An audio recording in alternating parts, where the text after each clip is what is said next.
If you're a divorced Christian woman who is tired of feeling broken, too old, or like you missed your chance at love, I need you to hear this. You are not damaged goods, and God is not finished with your story. But winging it and dating after divorce is exactly how you end up repeating the same painful patterns. Inside my Dating After Divorce membership, you will get a proven framework to spot red flags early, weekly coaching calls for real dating situations, and a community of women who truly get what you're walking through, all rooted in faith and practical guidance. Right now, I am looking for a few founding members to lock in 50% off for life before this offer closes and the price goes up. No more settling out of fear, no more giving your heart to men who haven't earned it. You deserve a love that honors you, and it's time to believe that is possible. The link is in the show notes, but do not wait. This offer will not last long. Today is my birthday, and I decided to do a different episode than usual. This episode is for the woman that's been waiting, that's been praying, and that's been hoping, but nothing is changing. The woman that wonders that maybe she's too old, too broken, or too much. The woman that keeps saying that she is ready for love, but her calendar and her habits say otherwise. The woman that's watched others find love and quietly wonders, why not me? The woman that's done the inner work, or has she? This episode is going to be raw, personal, and real. Not a theory, but my own story. It will feel like a birthday prep talk from a friend who's actually been exactly where you are. And it will give you permission to believe and a roadmap to move. It will give you clarity on what's actually been keeping you stuck. You will get actionable steps, not just inspiration. You will feel seen, motivated, and spiritually grounded. If you're tired of carrying wounds from your past marriage or your past relationship, and you are afraid of being hurt again, but want to learn how to communicate and build trust so you can find a godly partner, you are in the right place. I am Patty Morimura, a relationship coach for Christian women over 40. I learned the secrets of building a God-centered relationship after divorce, healing emotionally, and overcoming fear without losing myself in the process. If you're ready for healing, stability in your life, and maybe even dating again, grab your earbuds and a notebook to take notes, and let's do this. What I believed about love before I did the work was that love was not for me anymore. Because I was a divorced woman, because divorced women need to take whatever comes to them because they lost their chance at love when they got divorced. And I almost gave up. I settled at one point for a relationship with a narcissist, which was the worst relationship I've ever lived in. Not just for me, but also for my kids. It was one day when I finally saw my life, the way I was living my life, and I asked myself, is this the life I want to live? Is this the one I want to have my kids live? Because remember, it was not just me. I had two little ones with me. Having a male figure by their side was the perfect thing to do, but what I wasn't thinking was that they needed to have the right person, the right male figure by their side, not just anybody. So at that point is when I realized this is not the life I want to live. And I prayed to God and I told him, open the doors for me because I am done here. I am done taking somebody's crumbs because I deserve more than just crumbs. And he did, but I had to do the work myself. See, I joined a life coaching certification because I wanted to help women, not knowing that the person that needed the most help was me. So I am thankful that I joined that certification, that life coaching certification, because that's when I realized that I needed to be healed, that I needed a lot of help. And obviously you cannot help others if you don't know what to help them with. You can only give what you have. And if all you have is hurt, then you're going to be hurting other people. All you have is love, then you're going to be loving other people. If you have doubt, then you're going to be doubting everybody around you. So my life was living day by day like a robot. This is the life that it's meant to be for me, or so I thought, or so I felt at the moment, or during those years, until I realized this is not the life I want to live.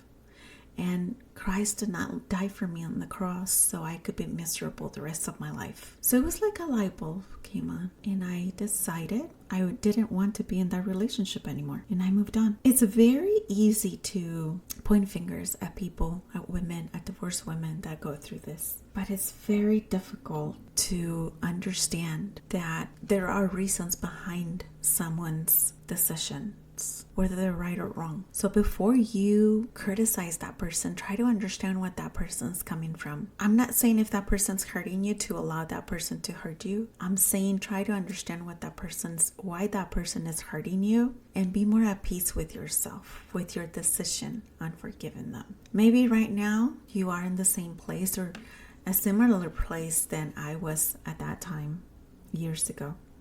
And I want to tell you that if that's you, there is hope for you. Just because you are a divorced woman doesn't mean that you lost your chance at love. See, when I was in that relationship, I always wished for a better day or for better days, but I never took action. I believed what I heard when I was little, that a divorced woman, it's worth basically nothing, and she's to take whatever comes to her. And so I lived that for many years. Now, I don't want to play the victim here, because I also met really good men that I let go because I thought they were boring, because I thought they weren't for me. And you know why that happened? Because I didn't feel deserving enough. So don't make the same mistake that I did. See, after divorce, many women feel burned. Many women retreat emotionally, spiritually, and even socially. I know I did. They pray, but they don't participate. They believe God can bring someone, but secretly feel unworthy of it actually happening, which is exactly how I felt. I always prayed, but in a way I didn't believe it, because I didn't believe I was worthy of having that love.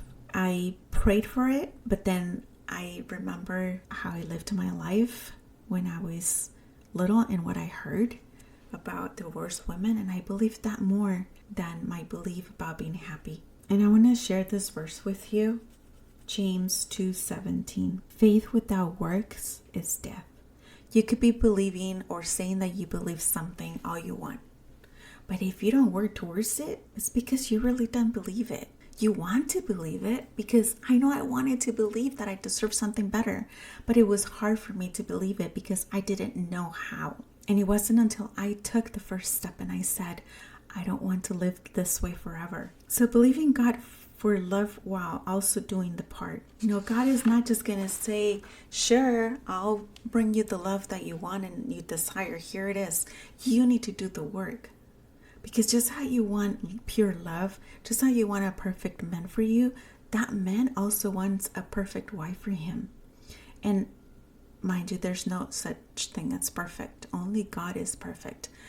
But there's always someone perfect for another someone. And that's exactly what I'm talking about.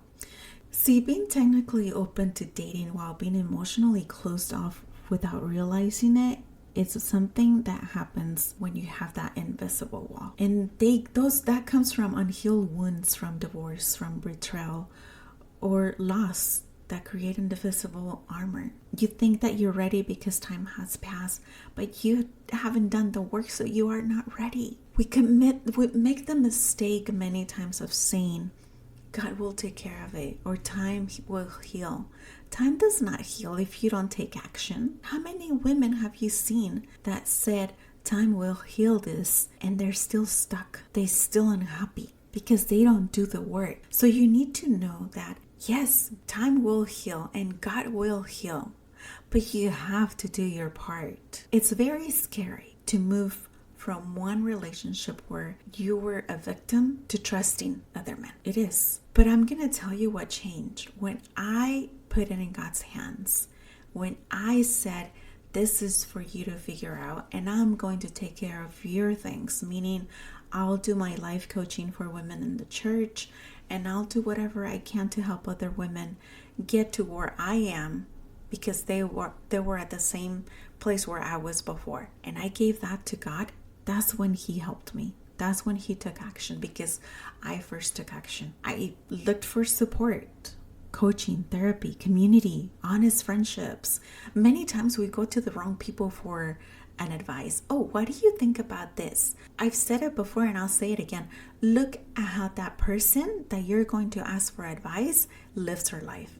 Is she living the life that you desire to live at one point or another? Is she happily married? Or is she just looking for someone while she's maybe living with a narcissist, or her husband's cheating on her, or boyfriend's cheating on her, and she keeps forgiving him over and over again? You need to take advice from someone who is where you want to get to. Otherwise, you'll be running in circles, per se. Take small steps. Many times when we start healing, we think, oh, I failed again, because we make a mistake. And you think, I failed again. I went back. I'm no good. It is very normal for you to feel that way.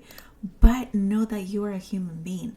And just because you did that one time and you feeling as a failure, that could be the enemy putting that in your head. You're a failure. You don't know how to live this, how to do this. You don't know how to do that. And also believe that you need to heal to hit the milestone first. Lose the weight that you want to lose. Finish the degree.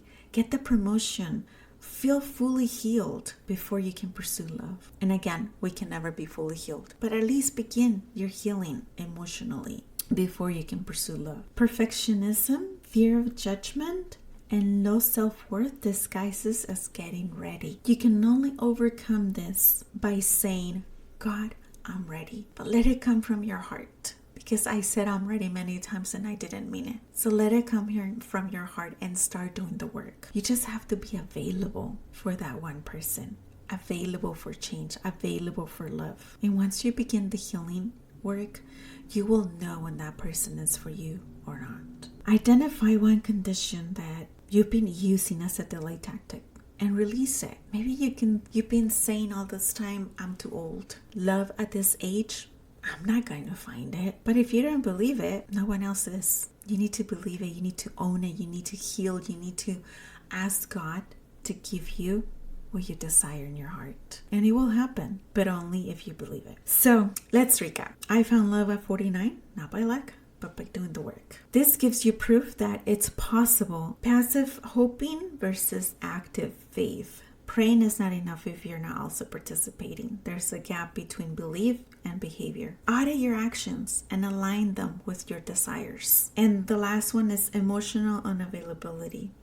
Time passing isn't the same as healing. There could be an invisible barrier that you may not know you have. Seek help. The community of women that can push you to be better, and open your eyes to what might actually be blocking your real connection. Get out of that bubble where you have been living these past years and maybe thinking that the right person will come to you. Don't wait for the perfect conditions. You don't have to be finished. You just have to be available. Perfectionism disguised as preparation. Don't use your perfectionism and disguise it as preparation. Free you from a self-imposed delay and give yourself permission to start now. The best gift I could give you today is the truth. What is one thing you've been putting off that you'll do this week? And you probably thought about it while I was talking earlier. Don't be afraid. Just bring it up and give it up. God is not withholding love from you, but He also honors your partnership. Partner with God and you'll find your godly relationship.